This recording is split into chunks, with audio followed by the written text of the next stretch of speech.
Shalom, saudaraku yang dikasihi oleh Tuhan kita Yesus Kristus. Jumpa lagi dengan saya, Bram Manaha. Dan kali ini kita akan membahas sebuah topik, yaitu ketaatan yang mencegah hukuman Tuhan.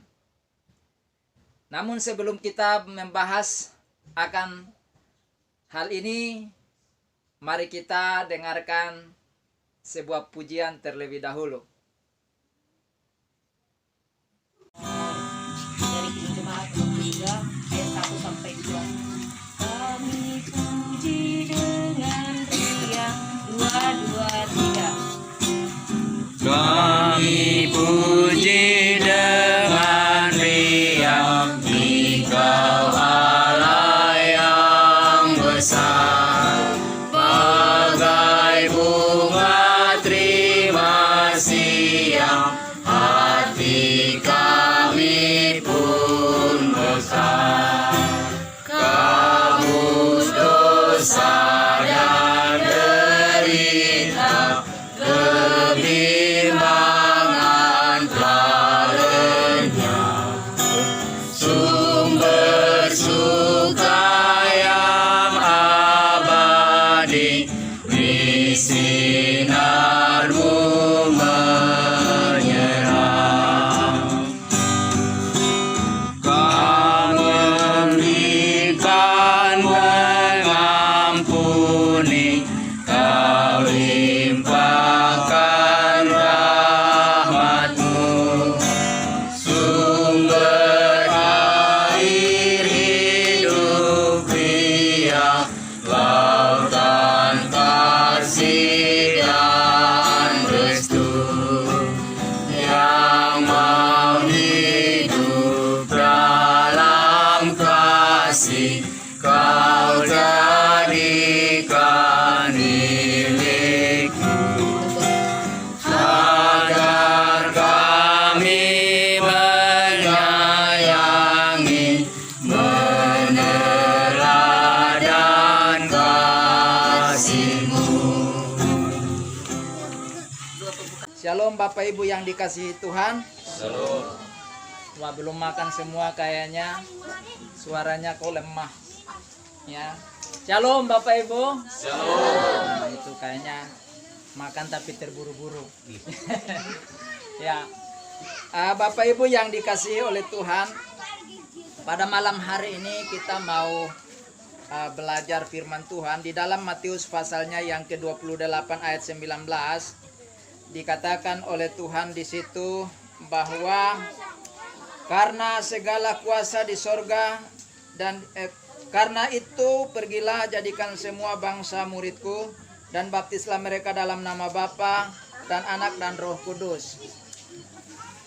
Yesus katakan di situ bahwa semua orang harus jadi disciple-nya Tuhan atau orang-orang yang taat kepada Tuhan. Nah, oleh karena itu kalau malam hari ini kita menamakan diri kita orang Kristen, maka kita mau belajar dari satu sosok yang awalnya dipanggil tapi tidak taat. Tetapi Tuhan hukum, kemudian akhirnya dipanggil kembali, diperintahkan dan dia taat. Mari kita buka bersama dalam kitab Yunus. Yunus pasal yang ketiga ayat 1 sampai dengan 10.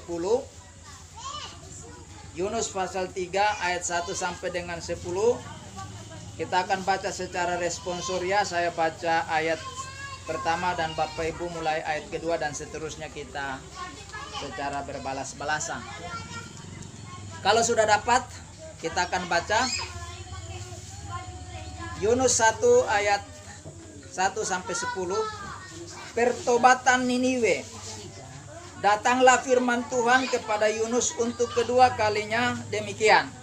Bangunlah, pergilah ke Niniwe, kota yang besar itu, dan sampaikanlah kepadanya seruan yang difirmankan kepadamu.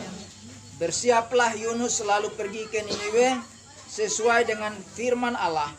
Niniwe adalah sebuah kota yang mengagumkan besarnya, 3 hari perjalanan luasnya.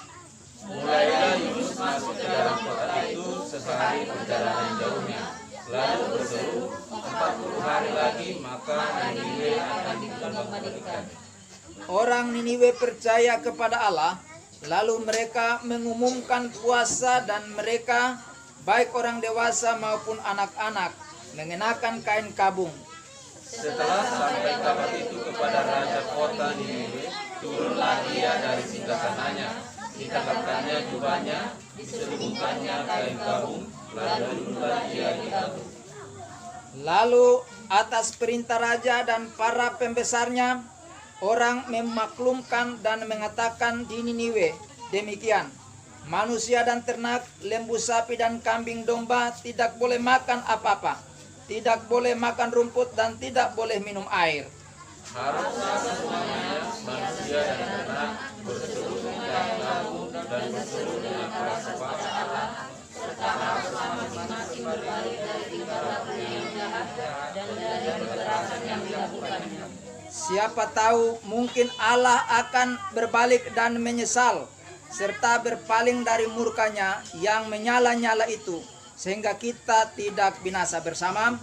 Ketika Allah melihat perbuatan mereka itu, yakni bagaimana mereka berbalik dari tingkah lakunya yang jahat, maka menyesallah Allah karena malapetaka yang telah dirancangkannya terhadap mereka, dan ia pun tidak jadi melakukannya.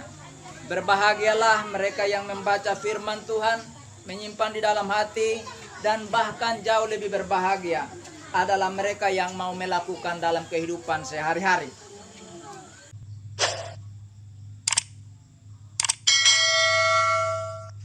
Bapak Ibu yang dikasihi oleh Tuhan, ini untuk kedua kalinya perintah Tuhan datang kepada Yunus.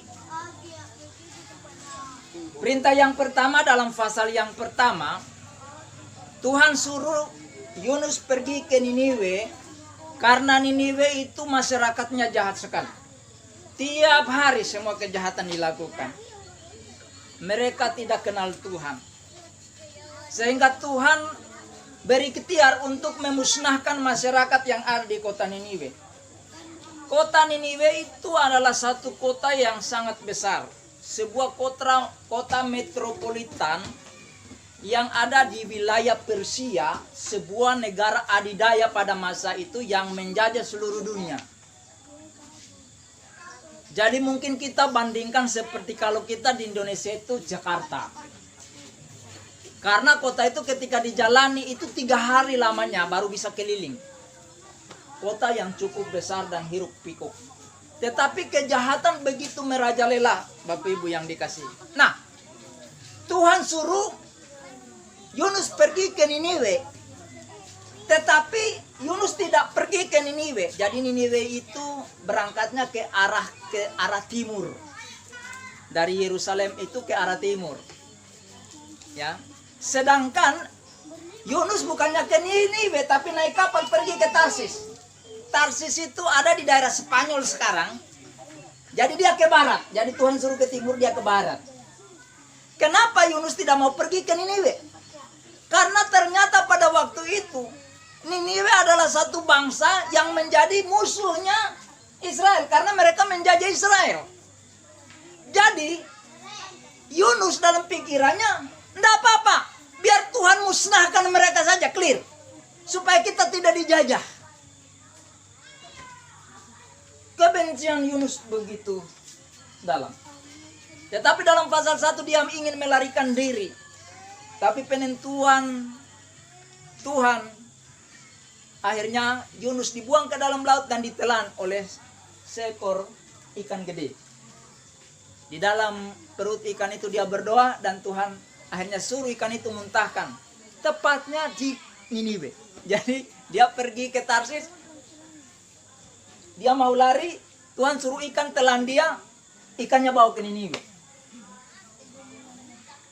Jadi saudara, kalau Tuhan suruh kita kemana-mana, jangan lari. Karena nanti Tuhan suruh sesuatu untuk nangkap kita dan bawa ke sana. Nah, Bapak Ibu yang dikasihi Tuhan, lalu akhirnya Tuhan datang berfirman kembali, suruh pergi. Dan kali ini Yunus tidak berani untuk melawan. Karena nanti dia dapat musibah yang lebih berat. Dia pergi. sehari perjalanan dia jalan dan dia teriak-teriak. Hei orang Niniwe, kalau kamu tidak bertobat, maka dalam 40 hari Tuhan kami akan menjungkir balikan kota ini, akan memusnahkan kalian semua. Tentu orang Niniwe pernah dengar tentang kota Sodom dan Gomora. Nah, Bapak Ibu, apa yang terjadi dengan ketaatan Yunus melakukan perintah Tuhan? Ketika Yunus sampaikan, semua orang Niniwe di luar dugaan Yunus, mereka bertobat semua. Sampai binatang pun diperintahkan tidak boleh makan, tidak boleh minum. Perhatikan Bapak Ibu, manusia yang berbuat dosa, berbuat kejahatan, binatang ikut-ikut disiksa. Tapi karena Yunus taat dan pergi memberitakan kabar baik kepada orang Niniwe, Alkitab mencatat di sini apa yang terjadi. Mereka bertobat. Ketika mereka bertobat, apa tindakan Tuhan? Tuhan akhirnya membatalkan rencana untuk pemusnahan bangsa Niniwe itu.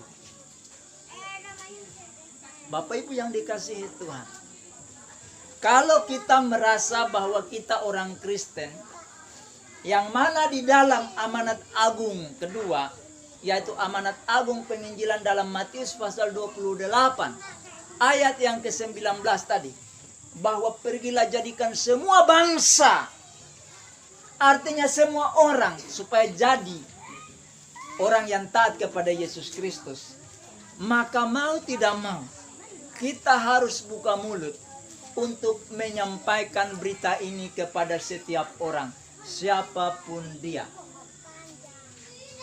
Karena kalau kita tidak memberitahukan mereka, mereka akan binasa, mereka akan dihukum oleh Tuhan. Bukan hanya mati, tapi masuk neraka. Bapak Ibu yang dikasihi Tuhan, di dalam kitab Yehezkiel pasal 3 ayat 18, Tuhan katakan begini, kalau aku berfirman kepada orang jahat, engkau pasti dihukum mati, dan engkau tidak memperingatkan dia atau tidak berkata apa-apa untuk memperingatkan orang jahat itu dari hidupnya yang jahat, supaya ia tetap hidup, orang jahat itu akan mati dalam kesalahannya, tetapi aku akan menuntut pertanggung jawab atas nyawanya daripadamu. Jadi kalau kita orang Kristen tidak menyampaikan kabar baik di mana Yesus Kristus mati di kayu salib untuk keselamatan mereka, maka Tuhan akan meminta pertanggungjawaban itu dari kita. Kalau kita melihat orang lain berbuat dosa lalu kita tidak beritahu dia, Tuhan akan menuntut kita. Tapi ayatnya yang ke-19 dikatakan, tetapi jikalau engkau memperingatkan orang jahat itu, dan ia tidak berbalik dari kejahatannya, dan dari hidupnya yang jahat, ia akan mati dalam kesalahannya, tetapi engkau telah menyelamatkan nyawamu. Jadi kalau kita sampaikan lalu orang yang gak bertobat, lalu dia mati masuk neraka, bukan urusan kita. Tanggung jawab kita sudah. Nah, oleh karena itu Bapak Ibu, kita harus menyampaikan berita ini kepada setiap orang. Nah, bagaimana juga mereka bisa percaya kepada Yesus Kristus kalau tidak ada yang memberitahukan mereka? Mungkin kita berpikir, oh sekarang kan dengan adanya kecanggihan teknologi kan mereka bisa lihat sendiri. Ya mungkin bagi mereka yang lihat media-media itu. Kalau mereka nggak lihat, bagaimana? Ataupun mereka melihat kan mereka dengan paradigma mereka sendiri. Maka butuh kita untuk menyampaikan itu kepada mereka. Di dalam Roma pasal 10 ayat 14 dan 15 dikatakan, tetapi bagaimana mereka dapat berseru kepadanya jika mereka tidak percaya kepada dia? Bagaimana mereka dapat percaya kepada dia jika mereka tidak mendengar tentang dia? Bagaimana mereka mendengar tentang dia jika tidak ada yang memberitakannya? Ayat yang ke-15. Dan bagaimana mereka dapat memberitakannya jika mereka tidak diutus? Seperti ada tertulis, betapa indahnya kedatangan mereka yang membawa kabar baik. Kabar baik di sini itu adalah Injil. Injil itu Yesus Kristus, membawa kabar Yesus Kristus. Jadi Bapak Ibu, kalau kita lihat dari ketaatan Yunus menyampaikan berita baik kepada orang Niniwe, lalu orang Niniwe bertobat dan tidak dihukum oleh Tuhan. Bagaimana penerapannya bagi kita sebagai orang Kristen di zaman ini dan di sini? Mau tidak mau, kita harus menyampaikan kabar ini kepada orang-orang yang ada di sekitar kita yang belum percaya kepada Yesus. Jangan takut untuk menyampaikannya. Ya, kita harus berani untuk menyampaikannya. Atau ketika kita melihat orang berbuat dosa, mau tidak mau, kita harus memberitahukan bahwa apa yang mereka lakukan itu tidak berkenan kepada Tuhan dan akan membawa hukuman. Makanya kalau saya melihat orang berbuat dosa, saya nggak bisa menahan mulut untuk ngomong. Mau benci, tidak benci, terserah. Tapi karena saya sayang, maka mau tidak mau saya sampaikan. Tapi kalau saya nggak sayang, nggak usah saya sampaikan. Begitu. Ini tugas kita Bapak Ibu. Yunus telah melakukan tugasnya pada zamannya. Para rasul melakukan tugasnya pada zamannya sampai bahkan mereka mati dengan mengenaskan hanya karena memberitakan nama Yesus Kristus. Memang memberitakan nama Yesus Kristus dengan karyanya itu tidak mudah. Karena kita akan dihadapkan kepada masalah. Tetapi memang itulah hidup kita. Kita harus sampaikan. Kita adalah orang-orang yang ditugaskan oleh Tuhan di tempat kita masing-masing untuk menyampaikan itu. Di dalam Yehezkel tadi kan dikatakan kalau Tuhan berfirman sama orang jahat, kan kelewatan. Kita bukan orang jahat, amin. Saya ulangi, kita bukan orang jahat, amin. Nah, kalau kita bukan orang jahat, berarti Tuhan masih percayakan kita untuk menyampaikannya. Kalau Tuhan sudah menyampaikan lewat orang jahat, berarti kita lebih jahat daripada orang itu. Jadi mulai malam hari ini Bapak Ibu, kita belajar melatih mulut kita untuk berbicara tentang Tuhan kita kepada orang lain. Jangan takut dibenci. Tuhan tidak mungkin biarkan kita untuk dibenci. Kalau Tuhan mengizinkan, ya pasti kita dibenci. Segala sesuatu itu tidak lepas dari kontrolnya Tuhan. Kalau Tuhan tidak mengizinkan sesuatu yang buruk kepada kita, nggak akan pernah terjadi. Saya tiap hari diancam Bapak Ibu. Mungkin Bapak Ibu melihat saya senyum-senyum begini, saya aman-aman. Saya tiap hari itu diancam. Tapi apakah saya berhenti? Tidak. Saya punya video kan di YouTube kan sudah banyak. Dan orang telepon langsung maupun lewat chatting dan lain sebagainya ada di sana. Apakah saya takut? Tidak. Terus saya berbicara. Tadi malam saya live langsung. Itu komen banyak tuh. Apakah takut? Nggak akan pernah takut. Saya terus berbicara sampai Tuhan memanggil saya. Jadi nggak usah takut. Karena kalau Tuhan tidak izinkan, tidak ada yang bisa tangkap saya. Tapi kalau Tuhan izinkan, pasti saya ditangkap. Jadi apakah hidup saya tidak tenang? Enggak. Malah justru saya berbahagia untuk itu. Nah, mari Bapak Ibu, jadilah orang Kristen yang mulutnya mudah untuk menyampaikan kabar baik, berita sukacita dari Yesus kepada setiap orang. Gak usah takut. Ya kan? Gak usah takut. Hari ini kan ada saksi di tengah kita. Ada 2 orang yang tadinya kan bukan dari golongan kita, tapi sekarang sudah jadi anak Tuhan kan. Itu sesuatu kan yang luar biasa. Nah, kita ingin supaya ada banyak orang menyusul langkah mereka. Saya bersyukur saya bagian daripada orang yang dipilih untuk membina orang-orang yang latar belakang non-Kristen untuk masuk dalam jajaran anak-anak Tuhan, dan saya salah satunya adalah pembina di dalamnya. Saya berbahagia untuk itu. Ya. Nah, mari Bapak Ibu, mungkin Bapak Ibu nggak sampai seperti saya, tapi Tuhan ingin pakai Bapak Ibu untuk menyampaikan kebenaran kepada orang lain. Amin. Mari kita tunduk kepala, kita berdoa. Demikianlah saudaraku pembahasan kita kali ini. Bagi saudara yang sudah mendengarkannya, jangan lupa untuk like, kemudian lanjutkan dengan subscribe, kemudian jangan lupa untuk komen di kolom komentar, karena saya akan dengan setia untuk menjawab saudara apapun komentar saudara. Selanjutnya, share kepada setiap orang yang saudara kenal, baik itu keluarga, teman-teman, baik yang Kristen maupun non-Kristen, agar mereka juga tahu kebenaran yang saudara dapatkan. Dan akhirnya, jangan lupa untuk bunyikan lonceng notifikasinya, agar saudara tidak ketinggalan dengan video-video saya yang terbaru. Kiranya Tuhan Yesus memberkati. Sampai jumpa pada video berikutnya. Tuhan Yesus memberkati, dan Shalom Alaikum. Haleluya. Amin.